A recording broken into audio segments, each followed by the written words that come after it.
Hi, I'm Rosalind Wade, Program Director for Oklahoma A+ Schools Institute. Today I'm sharing a visual art lesson with you.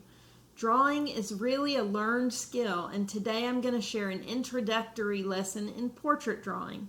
We'll take this intro drawing and turn it into a portrait in a future video.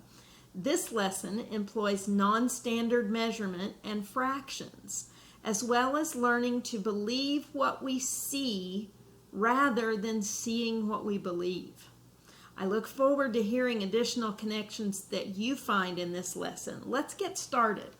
I'm using a whiteboard and a dry erase marker so that I can erase quickly and easily, just like with a pencil.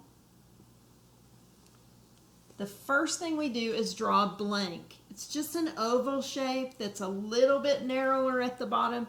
This is easy to practice on a piece of paper. You could do just like a whole page full of blanks, just getting that shape the way you're happy with it. If you don't like something, you can change it a little bit. We could narrow this at the bottom a little if we wanted and erase the parts we don't like.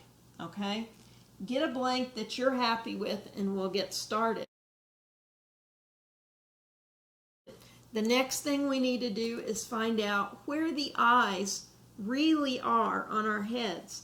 A lot of times we think of this being the top of our head, our forehead, where our hair starts, but look, we've got all that head farther back. So what we're going to do is use our pencil to measure today, and we're going to measure using the eraser from the corner of your eye down to your chin. And then take that upwards to the corner of your eye, and you're going to find that the top of your head is pretty close to right on with the top of that pencil. So our eyes are really halfway from the tip-top crown of our head to our chin.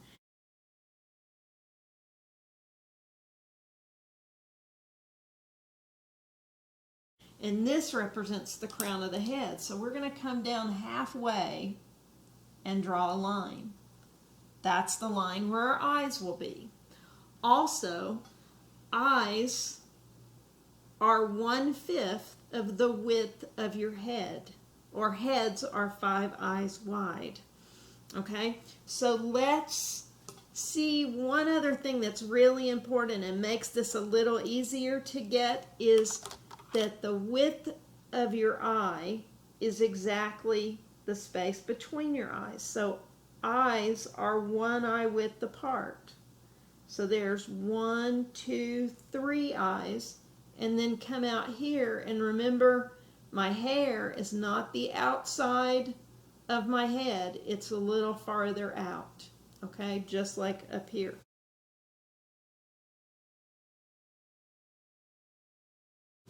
So let's get our eyes drawn on that line. We're basically dividing it into about 5 equal parts. Okay, that's where our eyes will go. Next thing we need to find is the end of our nose. So using our pencil again, we're going to discover that it's not halfway from the eyes to the chin, because see, I have some chin left over down here, and it's definitely a lot more than 1/3 of the way. So it's somewhere between 1/3 and 1/2, more than 1/3 but less than half. So we'll make an approximate measurement, more than 1/3 but less than half. All right, and then from your nose to your chin, lips are very different. They're different on different people, different widths and sizes, but the line of your mouth where your lips meet is pretty standard. So if we measure that from your nose to the middle line of your mouth, you can find that it fits almost perfectly 3 times. So that means that the distance from our nose to the middle line of our mouth is 1/3 of the distance from our nose to our chin. So we can draw that line in. We know that that's about 1/3 of the way. Let's see how I did. Just about 1/3, okay?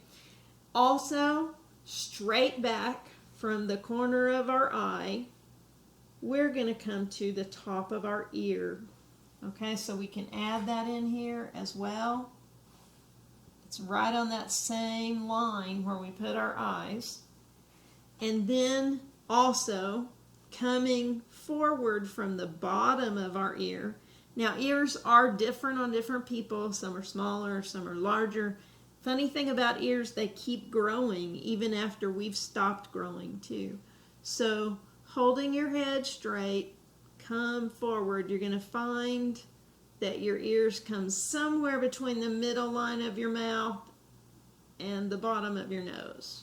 All right, so we're going to go somewhere in between, middle line of the mouth, bottom of the nose. It can be more one way or the other, depending on the person, and make a little X to show where the bottom of the ears might be.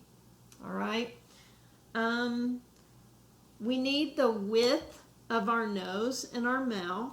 So if we come down from the inside corner of our eye, straight down, we're going to find the outside edge of our nose. Inside corner of the eye, straight down, is the width of our nose. That also means that noses are one eye wide. Isn't that weird?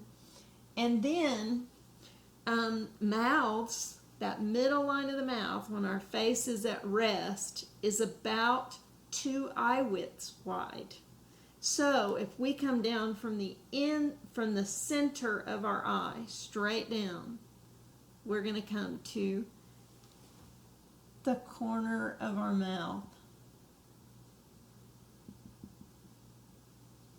2/5 of our head.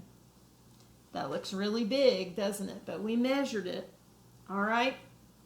And finally, let's talk about necks.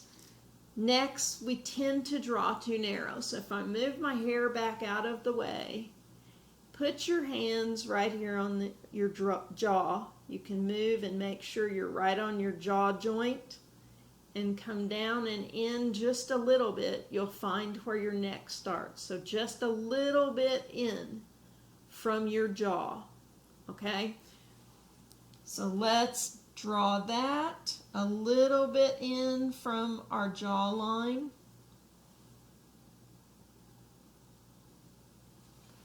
And there's our neck. All right?